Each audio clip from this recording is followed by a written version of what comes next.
el mundo ha cambiado drásticamente. Ese sonoviso que acabamos de ver nos invita a no ser indiferentes.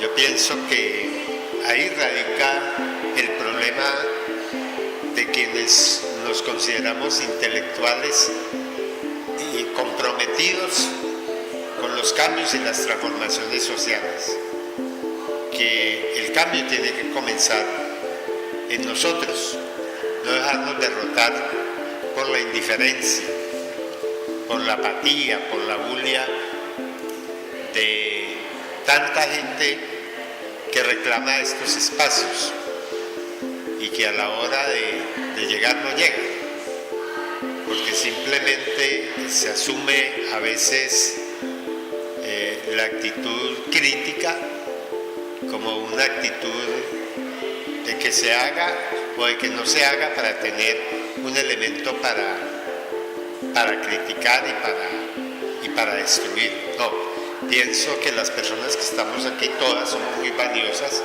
y tenemos una historia de vida, tenemos una historia profesional, y eso nos va a permitir de pronto apuntarle a algo que tenemos que seguirle apuntando, y es al rescate de la pedagogía dentro de la educación, porque precisamente creo que cuando se esbocen las 5 preguntas vamos a tener ocasión de expresar nuestras ideas en torno a por qué vemos la situación hoy del color que está y por qué de pronto tenemos la escuela que tenemos hoy. Yo quiero hacer ese abrebocas, no sé si Beatriz también quiere hablar unas palabras al respecto, para que nos ubiquemos en un marco casi de relacionar ideas frente a una realidad, que es la realidad que nos ha tocado vivir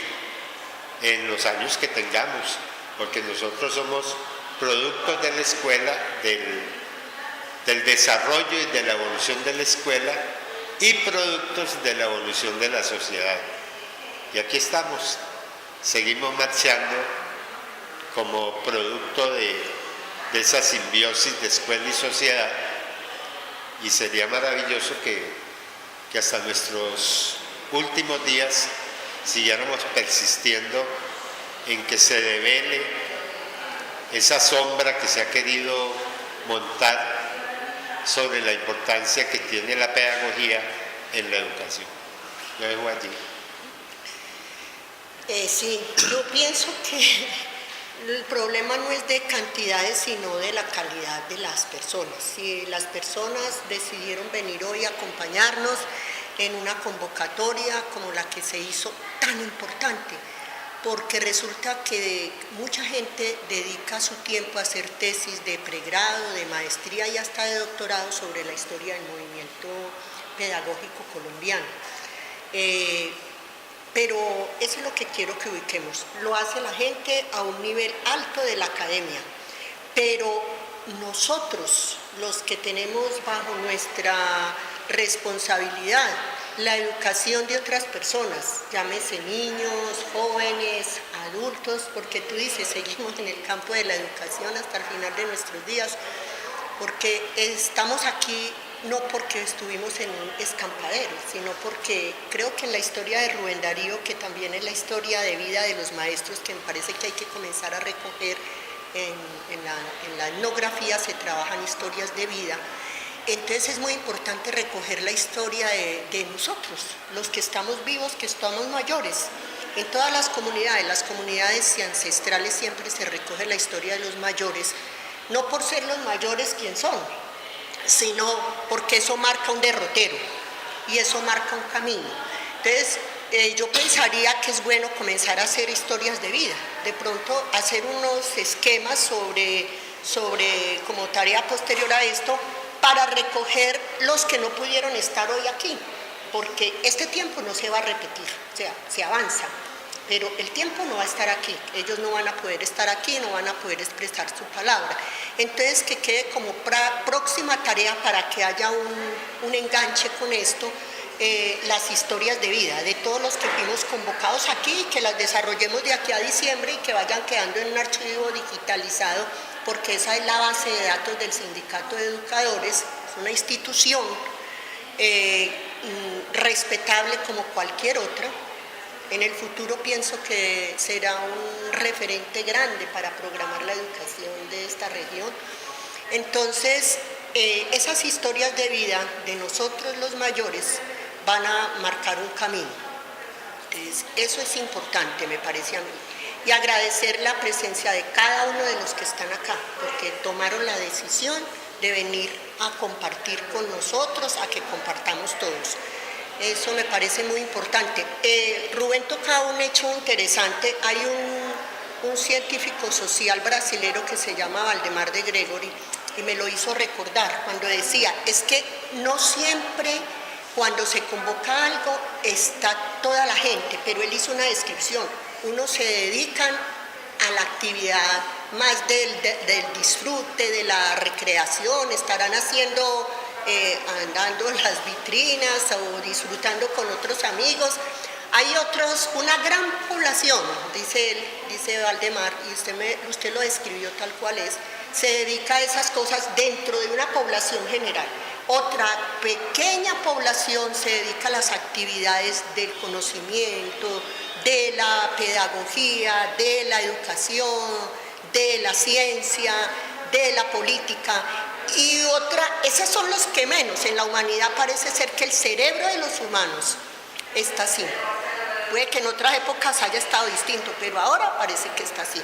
Una gran mayoría de las poblaciones se dedican a la, usted nombró una palabra que dijo banalidad, sí, el cerebro de la creatividad, de la rumba, de otras cosas, otros a la actividad productiva, los que siguen en cantidad, y una mínima parte, dentro de las cuales estamos los educadores, porque nuestra actividad es la educación, nos dedicamos a pensar el mundo, a reflexionar el mundo, a tratar de transformar el mundo, ¿cierto?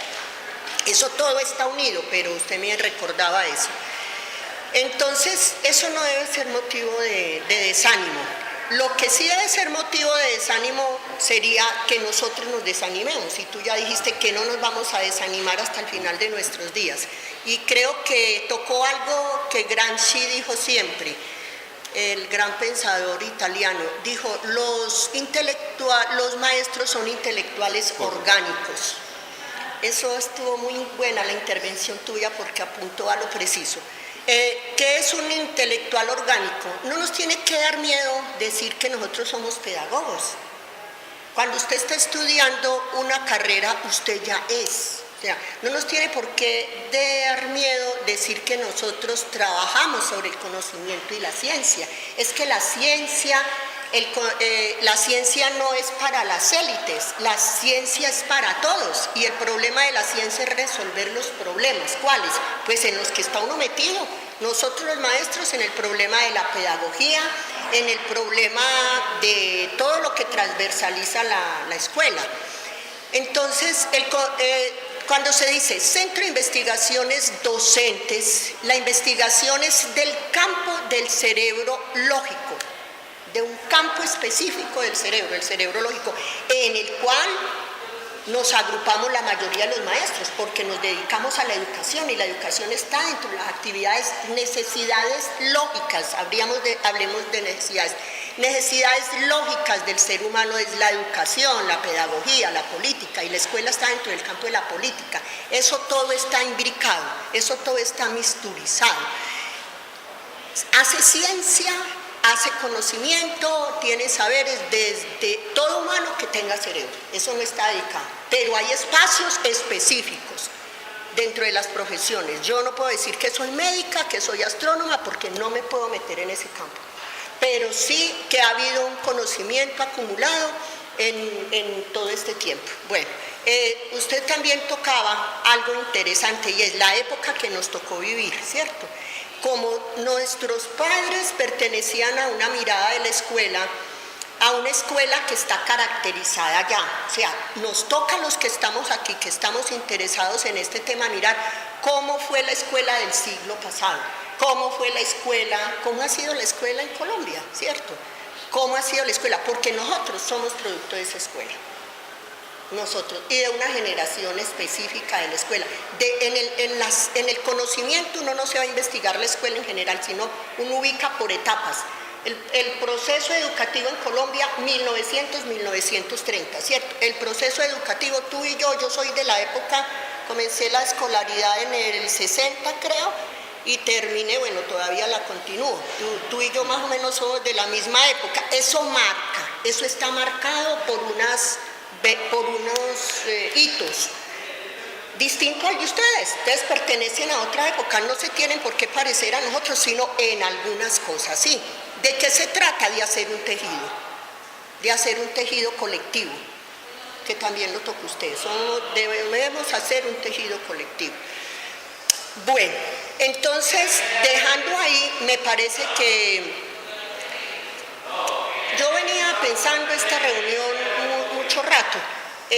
Pienso que también es importante hacer un recuento de los productos escritos, porque mire, las comunidades ancestrales nuestras son de la oralidad, eso es tan válido como la escritura, son tecnologías diferentes que están en cada momento histórico y de acuerdo a la necesidad de cada cultura. Y el que no tenga escritura no quiere decir que sea menos que el que tenga escritura, no, pertenece a otra tecnología, así lo dice el maestro Ramírez, el de la Academia Colombiana de la Lengua, dice, son tecnologías, así como la digital, entre él y yo hay una gran diferencia, pero eso no quiere decir que él es mejor o peor persona que yo viceversa, sino que correspondemos a momentos históricos distintos, a tecnologías que se transversalizan. Lo que no podemos dejar es que las tecnologías nos dividan, sino que nos unifiquen. Exactamente. Entonces, hay una época en la producción y yo felicito enormemente a los compañeros que tomaron la vocería de hacer este evento. ¿Por qué? Porque esto no es propio de la academia, esto es propio de las organizaciones sociales de los trabajadores como es esta, donde a ti y a mí nos salieron los dientes, ¿cierto? Nosotros se nos cayeron. Somos producto de eso y de los movimientos sociales que también lo estaba y políticos de las épocas.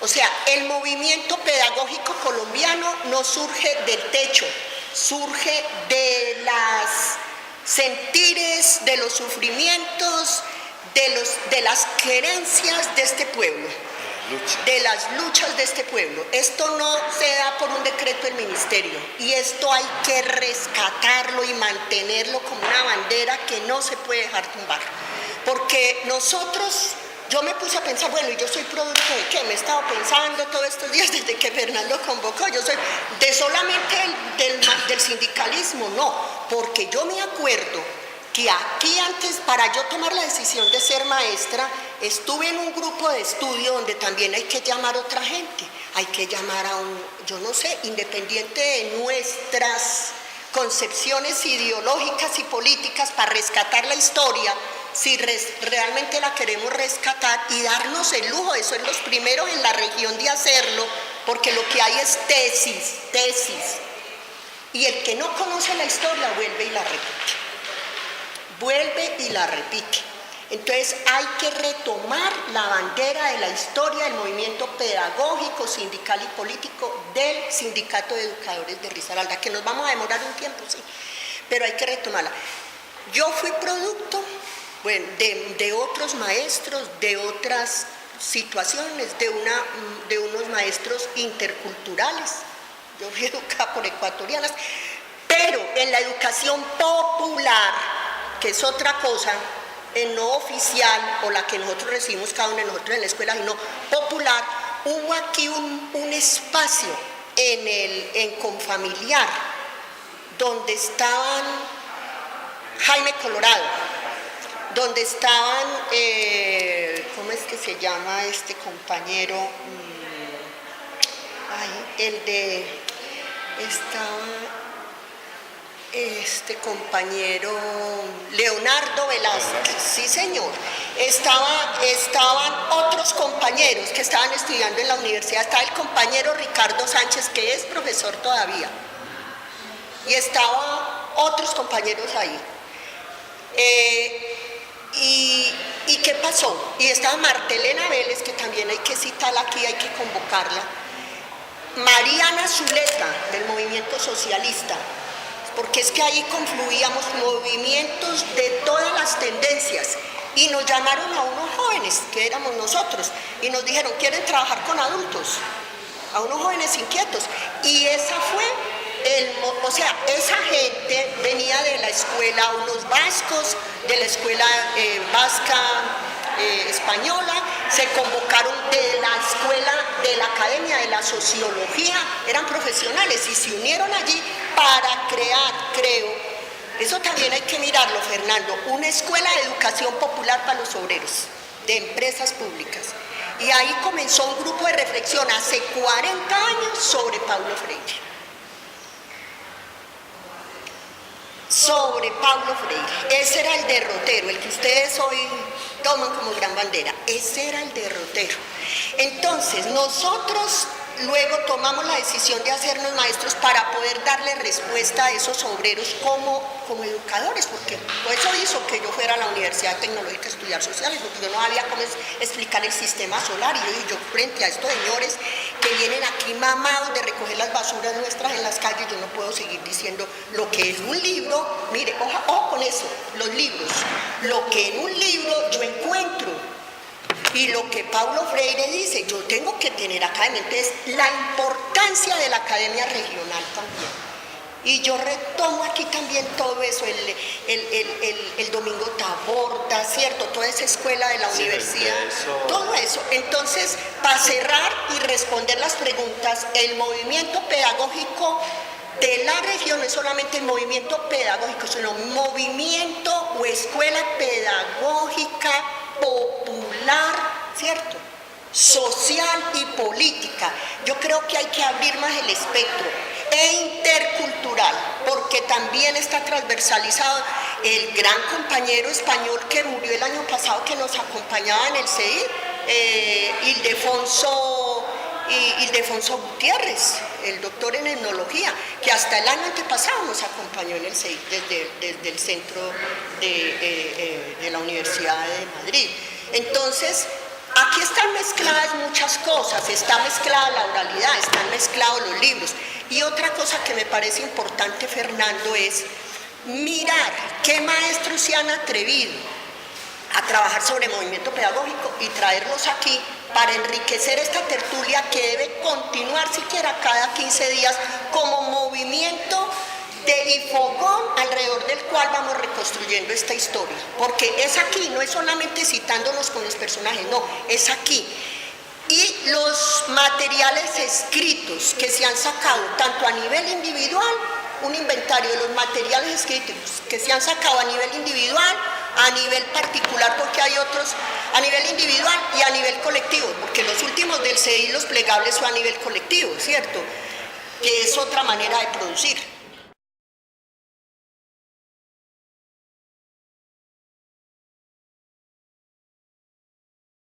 Como bien lo han expresado Rubén Darío y la compañera Beatriz, este es un abrebocas. Y cuando la intención individual y colectiva apunta hacia que entendamos lo que significa nuestra labor, pues me parece que ese ejercicio se va convirtiendo en un ejercicio que de una forma acelerada se puede ir multiplicando. Yo estoy convencido de que el papel que vamos a jugar nosotros a partir de hoy, al menos desde lo que él significa, generarle mucha atención al campo de acción pedagógica desde el sindicato de educadores. De hecho, eso tiene que enriquecer y eso lo expreso nada más por sentido común. Entonces vamos a ubicarnos en el tercer punto de la agenda, cuál es el de formularles a los dos compañeros 5 preguntas. De hecho, entonces, en la medida en que les vaya haciendo cada pregunta, pues les permite el espacio para que ustedes respondan. Nos vamos entonces con la primera. ¿Cómo era el movimiento pedagógico en la década de los 80? Beatriz y luego Rubén Darío. Bueno, yo soy producto de una escuela del movimiento pedagógico que se sitúa no solamente en los 80, sino del 70 al 80. Hoy lo estuve mirando, decía, carajo, es que uno ha trajinado en investigación, pero es que la investigación histórica es otra cosa. Yo en historia, en la investigación histórica, yo no puedo decir, sea, con todo el respeto, compañeros, pero yo no soy de las que digo que sé de astronomía cuando no sé. O sea, si usted me dice de qué sé, usted me pregunta, yo le digo, de eso no sé nada y no hablo. Yo no puedo hablar de lo que no sé. Y con orgullo le hablo de lo poco que sé, poco, porque también me doy cuenta de que hay un saber, pero que el saber es ilimitado. O sea, uno dentro de un campo, una disciplina, uno hace esto, pero lo hace. Y tiene orgullo de hacerlo, pero sabe que eso está con un piso y con un techo. De ahí para adelante no sabe uno nada, pero sí lo hace. Ese es el aporte de uno. Ese es el valor de uno, aportarle a la sociedad en ese sentido. Y nadie puede decir que eso no es, porque es la cualidad, lo que usted decía en el video. ¿Por qué vale la gente? Para nosotros vale por lo que es, no por lo que tenga. Viva uno donde esté, en el palacio que sea, pero es. Se es o no se es, en la cualidad humana, de humanización del otro, que nunca está terminada, como la canción de humanidad, que me parece que es muy importante, la canción de humanidad del poeta venezolano, que ya murió, ¿no? El cantautor venezolano, Ali Primera. ¿Qué es la humanidad? Ese es un himno muy, muy importante para nosotros, que valdría la pena rescatar. Yo pertenezco a una gestación del movimiento pedagógico que viene de épocas atrás, porque yo creo que eso tiene sus raíces anteriores que la historia no ha podido rescatar, y yo me ubico del 70 al 80. Yo por eso le decía, yo soy producto de un movimiento, de unas situaciones, de unos sueños, de unas utopías, de unas personas mayores que yo, antropólogos, sociólogos, luchadores populares. A uno le llegaban, por ejemplo, las cartillas del Sinú, de las luchas del Sinú, ¿cierto? De Orlando. Nosotros nos criamos con eso. Esa fue nuestra escuela, la escuela de las cartillas del Sinú de Orlando Falsborda, y eso se pasaba un poco clandestino. ¿Por qué? Porque váyase a saber, a mí me quemaron los libros de Paulo Freire. Yo los mantenía en mi casa, encaletados en un closet detrás para que miremos las cosas de las épocas, ¿no?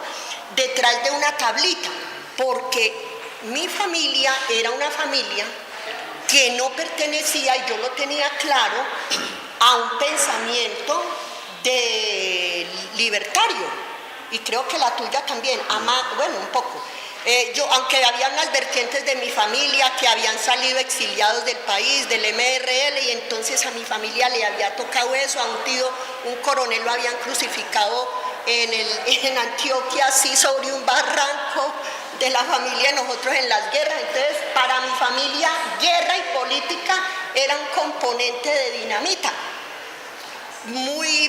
Entonces lo veían a uno joven echando para adelante, y dije, pues no la queremos allá crucificada, porque era lo que habían pasado ellos, sus antepasados pasaron la guerra, mis abuelos pasaron la persecución política del MRL, una vertiente de mi familia, por otros lados, porque nuestras familias, nosotros somos producto de eso, de los sueños, de los sufrimientos de nuestras familias, que por lo menos la mía de colonización antioqueña. Entonces, en esas luchas, pues ellos quieren que sus pimpollos, lo mismo que quieren ustedes de sus hijos, pues las menos dificultades que puedan tener. Uno no dice, no, yo no te quiero muerto ya, no, eso no lo va a decir una madre, no, nunca lo va a decir.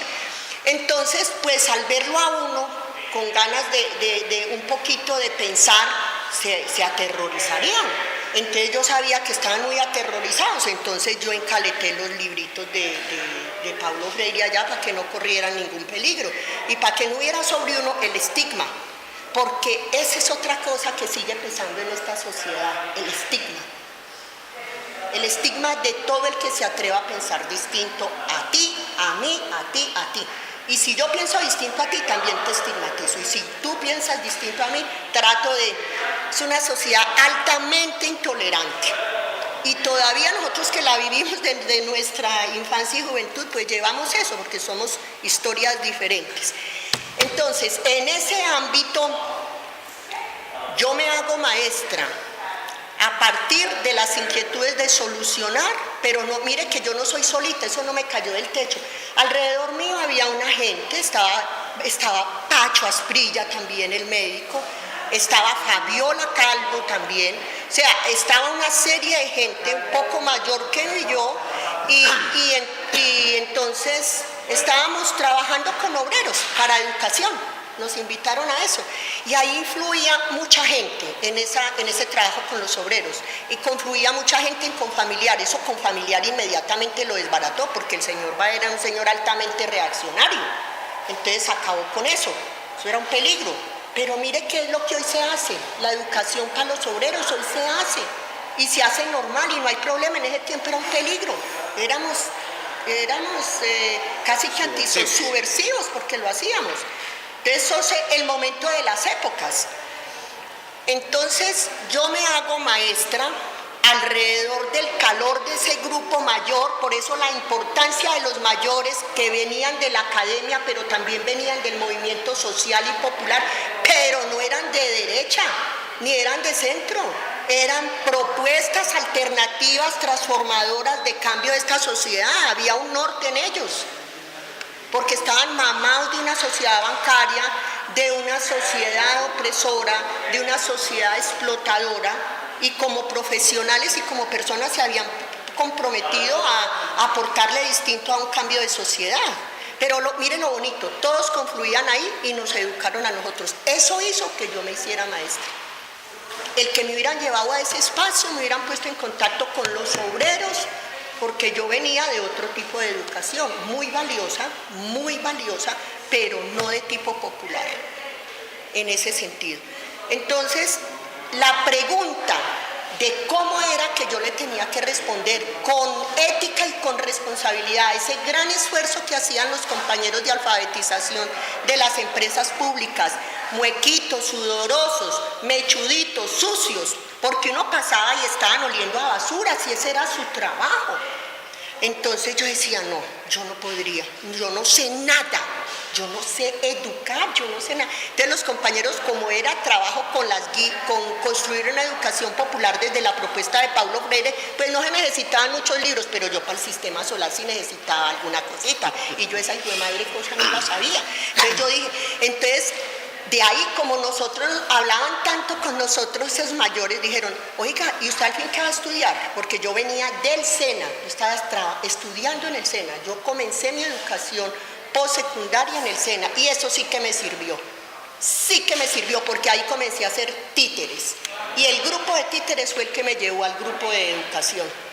Porque había gente mayor que se dieron cuenta que nos interesaba la educación, nos interesaba la comunicación con otros, no el egocentrismo de los muchachitos y las muchachitas que saben mucho, sino...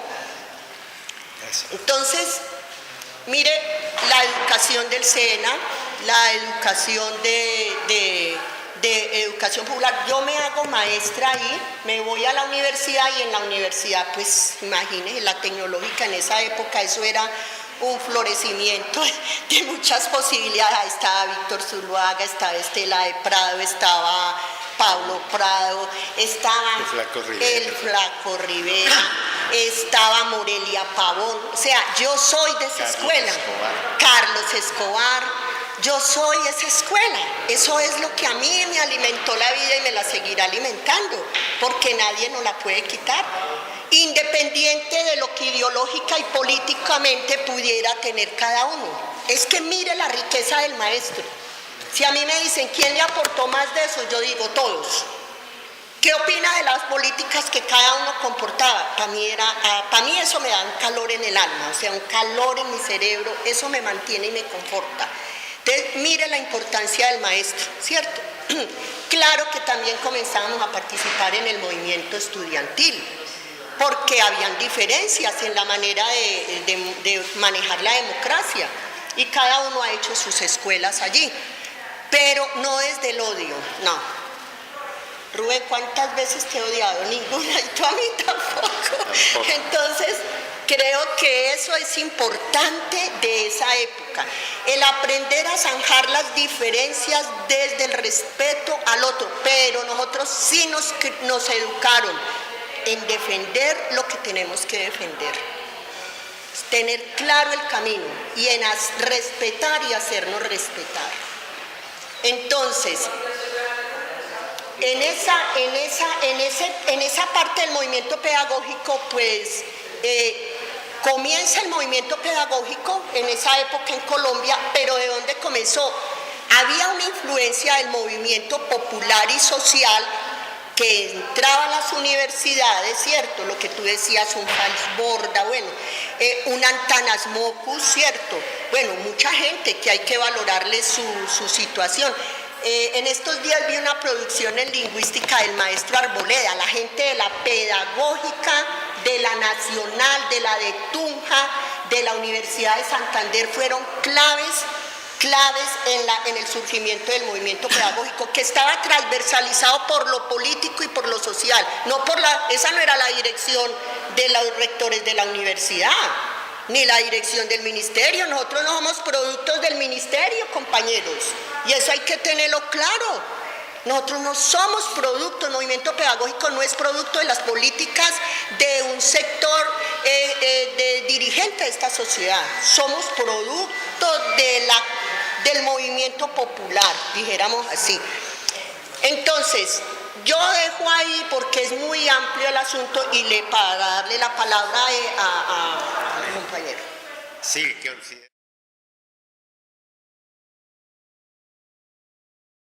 Problema ideológico de la lucha social. Luego la Revolución Cubana, personajes en el mundo como Pablo Freire, personajes como María Teresa Nidelkoff, una argentina que fustigaba también el hecho de ser un maestro comprometido con las transformaciones sociales. Y en ese análisis antropológico que hace Beatriz, pues yo, escuchándola a ella, recuerdo también cómo fue mi formación como estudiante secundario, alrededor de la inquietud en esa época. Recuerdo que yo entré a grado primero de bachillerato y yo era un niñito de 12 años, con muchas preguntas, y entonces yo me le pegaba a los muchachos de sexto de bachillerato o a los de octavo y noveno para comenzar a oír cosas que me impactaban en esa época, como era la filosofía, como era la historia. Y entonces coincidió que un grupo de muchachos de bachillerato formó un centro de estudios, y ese centro de estudios comenzó a hacer cosas muy elementales, que como lo decía ahora en la intervención Beatriz, la ciencia parte de lo más elemental, que es la pregunta. Y entonces fui una persona muy llena de preguntas. Tan así que cuando terminé bachillerato no tenía mucha posibilidad de estudiar por mi condición económica. Pero recuerdo que le hice un reto a mi padre y le dije, regáleme 30 pesos, yo me voy. No, usted no se puede ir de la casa, pues quédese aquí, trabaje conmigo, no se va a complicar la vida. Le dije, no padre, yo voy a ser un personaje distinto, yo voy a ser un profesional. Y entonces en esa lucha por salir adelante, me fui para Bogotá a dormir en la Universidad Nacional y a nutrirme de las discusiones de siempre en la Universidad Nacional. Y una situación particular me llevó a que me tuviera que venir de Bogotá y aterrizar en Armenia, donde tenía parte de una familia. Y en Armenia vi unos letreros en la Universidad del Quindío que decían libertad para Domingo Tavora. Y yo le preguntaba a los estudiantes de otro semestre, ¿quién es Domingo Tavora? Me dijeron, es un compañero que le hicieron un montaje y que lo tienen en la cárcel de Peñas Blancas. Y entonces, con unos compañeros de Tuluá, porque yo soy de Tuluá, les dije, vamos a promover una solidaridad con Domingo Tavora. Vamos a llevarle unos libros. Yo recuerdo que cuando ingresé a la universidad me hice muy amigo de unos muchachos de izquierda del Partido Comunista que tenían una librería en Armenia que era la librería universitaria. Y entonces yo no tenía plata para comer, pero sí tenía plata para comprar libros. Y entonces comprábamos libros, recogíamos plata, comprábamos libros y se los llevábamos. La primera vez que yo vi a Domingo, era todavía un hombre muy joven y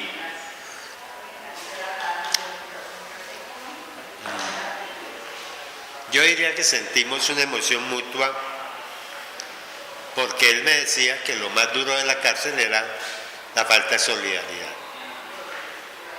Que él era ya un perseguido por ser militante del Partido Comunista y lo habían metido a la cárcel. Y entonces comencé una relación con Domingo. Cuando yo no podía ir, iban otros compañeros, pero cada 15 días nos íbamos rotando y lo íbamos y lo visitábamos. Y alrededor de Domingo, en la cárcel, yo conocí el Partido Comunista y me hice militante de la Juventud Comunista. Y entonces, siendo militante de la Juventud Comunista, me volví una persona que ese compromiso que yo traía de bachillerato lo apliqué ya a la práctica de comenzar a charlar con trabajadores, con obreros, de dar discusiones en muchos sitios. Y eso era, cuando yo entré a la universidad, estaba comenzando la década del 70. Y coincidió, Domingo iba en séptimo semestre cuando lo metieron a la cárcel. Y coincidió que cuando nosotros íbamos a hacer séptimo semestre, Domingo salió de la cárcel y se graduó con nosotros. 12 compañeros, con él 13 compañeros. Y recuerdo que hicimos un acto político en la graduación de Domingo y la graduación nuestra. Y nos tomamos un acto que era graduación de ciencias, de idiomas, de otras facultades, otras ramas de la Facultad de Educación. Y entonces, en esa militancia, cuando yo terminé universidad, me dijo el partido, usted es de Tuluá, usted hizo ya un trabajo en Tuluá, no lo ha abandonado, entonces usted se va para Tuluá a trabajar con los compañeros del MOIR y vamos a hacer una campaña para sacar adelante la candidatura de Hernando Echeverri Mejía. Y posteriormente, un compañero mío, compañero que ha terminado un año antes pedagogía, me llamó y me dijo, yo trabajo en Sevilla, yo me voy a ir de Sevilla, me voy a ir a estudiar a la del Valle, si quiere vamos a estudiar juntos.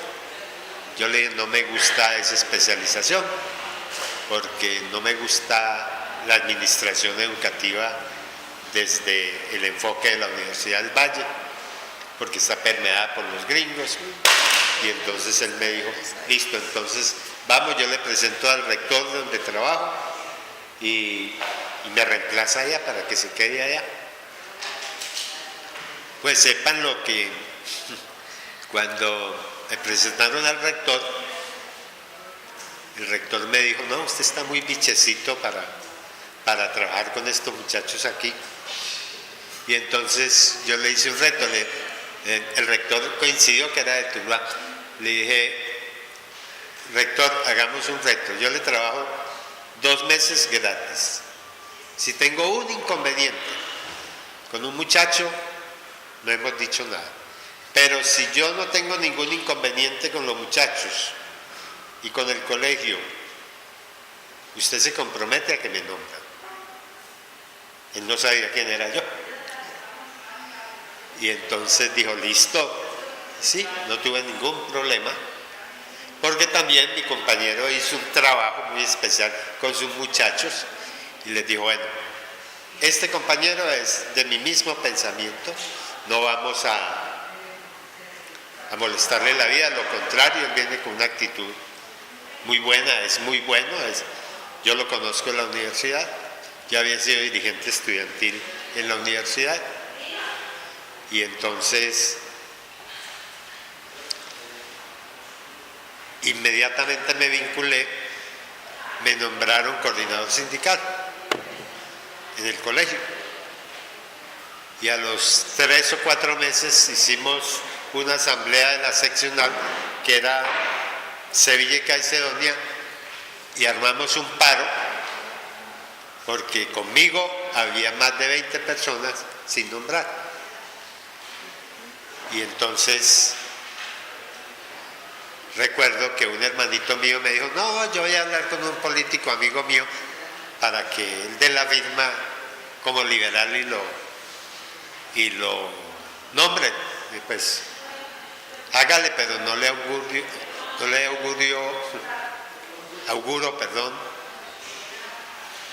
que eso vaya a ser así. Y resulta que cuando mi hermanito fue a hablar con el político, le mostraron las fotos de la campaña electoral con Echeverry Mejía, que recordamos que el MOIR fue la primera organización política que hizo murales, y nosotros llenamos con los compañeros del MOIR toda la ciudad de murales, los muros por donde pasa el río Tuluá eran llenos de murales. Muchas veces paramos, nos detuvieron, nos quitaban la pintura, al otro día volvíamos, hasta que la policía mamada nos dijo, bueno, hagan murales en tales y tales partes, pero no van a dañar tales otras partes. ¿Por qué narro todo esto? Porque ahí hay una raíz, y yo recuerdo mucho que con Domingo Taborda hicimos un trabajo político grandísimo, y entonces en ese trabajo nosotros como maestros nos dedicábamos también a alfabetizar en algunas fincas donde encontrábamos trabajadores del agro que no sabían leer y escribir, y entonces le gastábamos mucho tiempo a eso.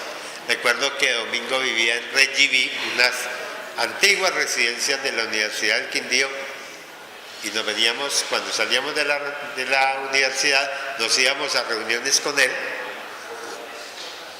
De ahí salíamos a las 3, 4 de la mañana de estudiar textos de Marx, de Lenin, de Gramsci, y a pie, que no había transporte, teníamos que irnos hasta el centro de Armenia.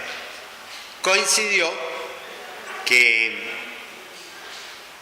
a mí me suspendieron, y conmigo a 43 compañeros más de mi colegio, por participar en un paro que estaba luchando por el estatuto docente, y me suspendieron 6 meses, y en 6 meses, conjuntamente con una célula de partido donde estaba Lisandro Duque, donde habían unos cafeteros, hicimos una amplia campaña de solidaridad y comenzamos a desarrollar una acción política, pero amparada o cobijada por dos aspectos fundamentales, que eran las tertulias culturales y eran el cine. Recuerdo que Lisandro tenía un proyector de 135 milímetros y cuando nos suspendieron nos tomamos la Plaza de la Concordia y en un extremo, en una pared grandísima del Banco Cafetero, comenzamos a hacer cine y el cine que hicimos fue una serie de Miguel Litin, un director de cine chileno, de películas que eran puros guiones de Gabriel García Márquez que nunca más yo volví a ver en mi vida. Y un día que estuvo aquí Lisandro, hablé con él y le dije, ¿por qué no hacemos un esfuerzo por conseguir esas películas? Imposible. No. Estoy hablando del año 1975, 76.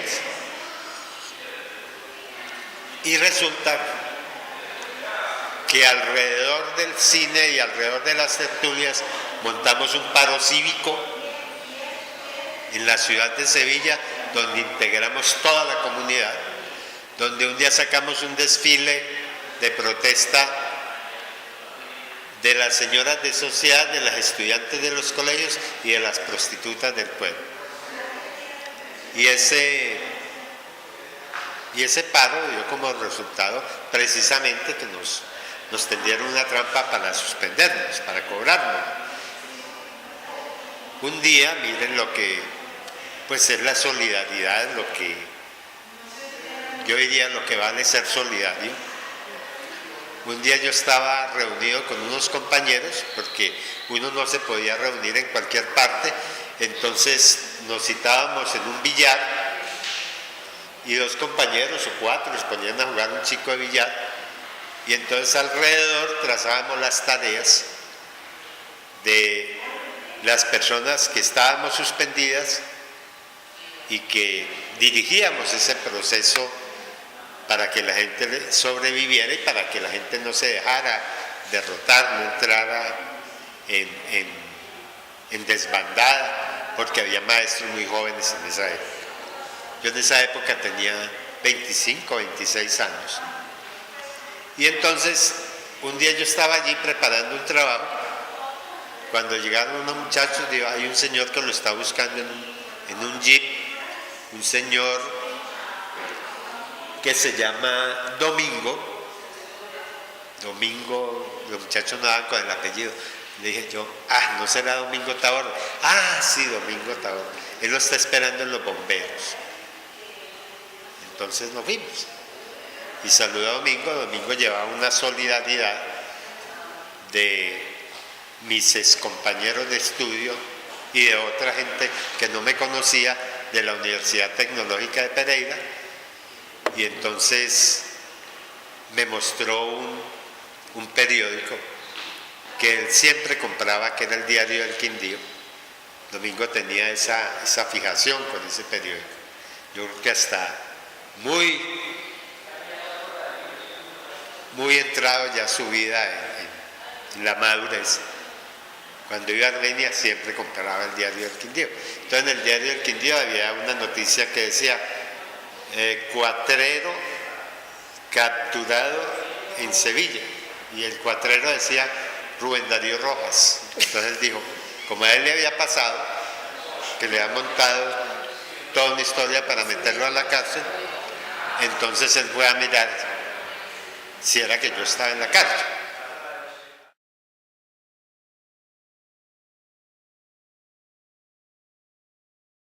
De toda esa cantidad de compañeros que en esa época eran maestros de la tecnológica, recuerdo mucho la influencia de Estela Abraham, de Pablo Prado, de Carlos Escobar, del mismo Ramiro Bravo. Entonces, el Congreso de FECODE de Bucaramanga en el 60 determinó una tarea para el magisterio colombiano y era poner en marcha un movimiento pedagógico que el lema que tenía era educar para la liberación nacional. Ese fue el lema. Yo recuerdo que a ese congreso yo no asistí. Asistieron por allá, que yo recuerde, Fernando Gómez Guzmán, el compañero Albeiro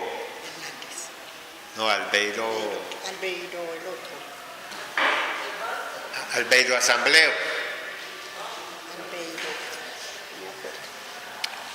Y siempre se comenzaron a manejar en Pereira, comenzaron a aparecer propuestas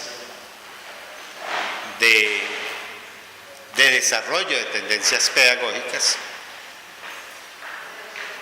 Se comenzó a trabajar, recuerdo mucho,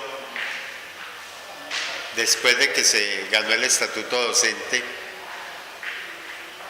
la pelea era por que la pedagogía fuera un eje fundamental de la educación, porque como dice Beatriz, la educación colombiana estaba permeada de muchas propuestas extranjeras.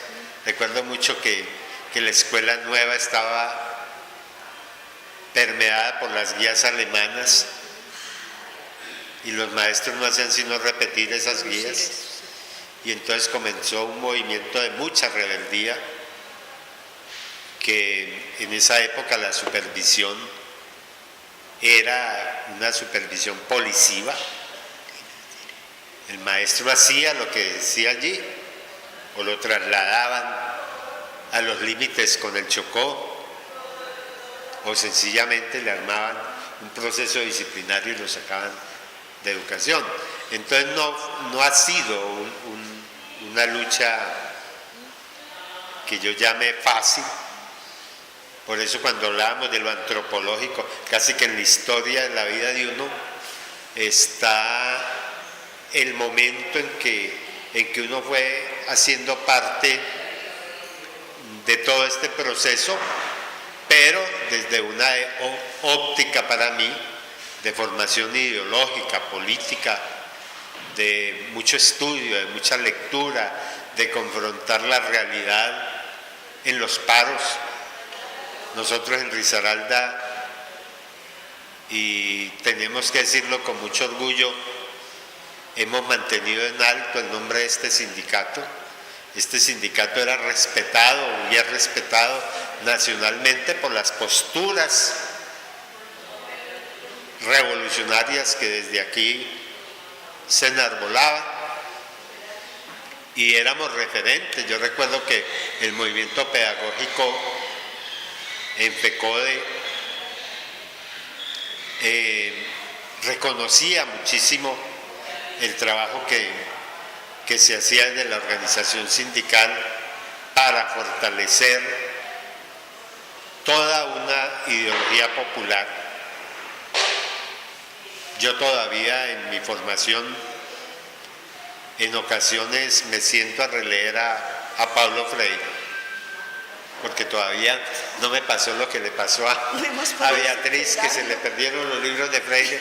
No, yo los tengo todavía por allí y me sirven como elementos de reflexión en torno al compromiso que tenemos de transformar la educación. Y yo he dicho que en la década del 80, para responder un poquitico a esa pregunta, fue una época signada por profundas propuestas del imperialismo en transformar y en cambiar la educación de estos países para ponerla al servicio de los intereses de las grandes empresas transnacionales. Entonces allí comenzó una ebullición, diría yo, de elementos contestatarios.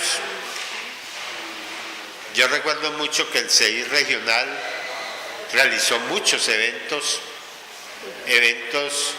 donde analizábamos desde los modelos pedagógicos hasta ideólogos de la pedagogía en todos los tiempos y colocábamos discusiones a nivel nacional. Fue una época en que FECODE también comenzó a liderar a raíz de cómo vino avanzando ese proceso de congreso en congreso, en que salió por allá la revista Educación y Cultura, y entonces esa revista comenzó a ventilar los problemas no solo de la política, sino también de la pedagogía. Y creo que nosotros como producto de todos esos procesos, pues hoy seguimos desde espacios, cualquiera diría que es una necesidad de Rubén Darío Rojas tener un programa radial desde hace 12 años, pero el programa radial tiene un ingrediente implícito y explícito de comunicación pedagógica con la gente. Y lo mismo el cine que comenzamos aquí, en el Cineclub SER, que los días miércoles presentábamos 2 películas y esto se nos llenaba de mucha gente del sector universitario. Y hoy todavía hacemos un esfuerzo por hacer cine, porque esos son vehículos de educación frente a esa actitud arrasadora del imperialismo. Es un salto que tendrá que dar esta organización. Es necesario que ya los trabajadores, como lo han hecho las sectas religiosas, miren, no es posible que una secta religiosa compre Radio Matecaña de todo el lado y que nos demos cuenta que esa secta religiosa tiene 30 emisoras a nivel nacional y nosotros los maestros no hemos podido trascender a comprar un espacio, no un espacio radial, a hacer una emisora para que esa emisora sirva de vehículo para que llegue a mucha gente las inquietudes que tenemos los maestros de Risaralda y de Colombia. Entonces miren cómo el 80 es una década donde se impulsaron muchas reformas. Recuerden que el gobierno comenzó a partir a los maestros, a sectorizarlos, y entonces luego del 2277 apareció la ley 91 del 89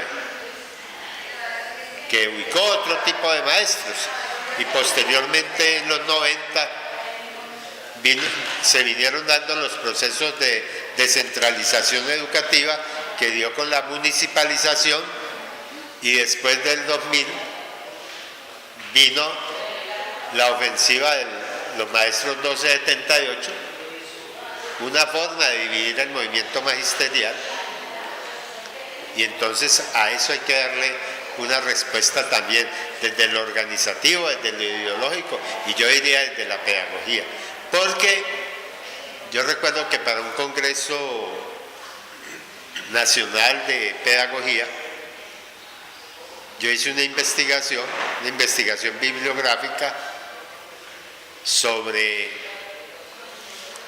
la despedagogización de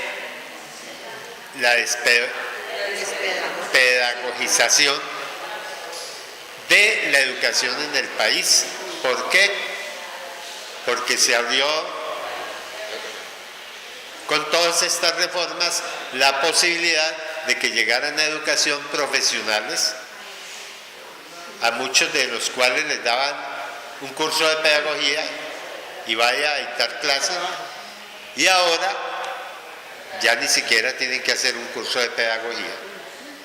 Y entonces todo eso tiene que ver cómo ha cambiado cómo ha cambiado la función de la educación para el Estado y cómo nos han venido cambiando a los maestros.